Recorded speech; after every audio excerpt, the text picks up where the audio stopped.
ఓం నమ శివాయ. హరే కృష్ణ. ముందుగా అందరికీ శ్రావణ శుక్రవారం శుభాకాంక్షలండి. అయితే మన హిందూ పురాణాల్లో శ్రావణ మాసంకి చాలా ప్రత్యేకత ఉంది. అదేంటో మనం ఈ వీడియోలో తెలుసుకుందాం. అయితే శ్రావణ మాసం అంటే కేవలం పూజలు, వ్రతాలు, నోములు మాత్రమే కాదు. అసలు శ్రావణ మాసం ఎందుకు అంత ప్రత్యేకమైంది? అయితే ఇదే సమయంలో మనకి వర్షాలు కురుస్తాయి. చెట్లు, పంటలు కొత్త జీవాన్ని పొందుతాయి. భూమంతా నిండుగా పచ్చగా మారుతుంది.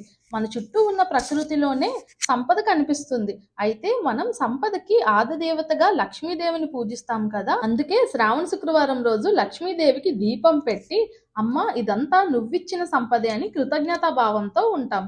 అయితే లక్ష్మీ కటాక్షం మనకి దీపం పెడితే, పూజలు చేస్తే, నోములు చేస్తే వచ్చేస్తుందా? కాదు. నిజమైన లక్ష్మీ కటాక్షం ఎప్పుడొస్తుందంటే, ఇంట్లో అందరూ నవ్వుతూ ఉన్నప్పుడు, భార్యాభర్తలు ఒకరి మీద ఒకరు గౌరవంగా ఉన్నప్పుడు, మనం తినే అన్నాన్ని వృధా చేయకుండా ఉన్నప్పుడు, అలాగే అవసరంలో ఉన్న వాళ్ళకి, కష్టంలో ఉన్న వాళ్ళకి సహాయం చేసినప్పుడు, ఇలాగే మనం లక్ష్మీ కటాక్షాన్ని పొందొచ్చు.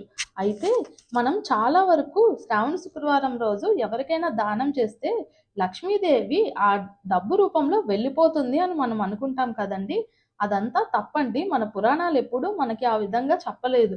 మన పురాణాలు మనకి ఏం చెప్పాయంటే, నిజంగా ఆకలితో ఉన్నవాడికి అన్నం పెట్టాలి, అలాగే అవసరంలో ఉన్నవాడికి సాయం చేయాలి. అప్పుడే లక్ష్మీదేవి మనల్ని కరుణించి మనకి లక్ష్మీ కటాక్షాన్ని ప్రసాదిస్తారు.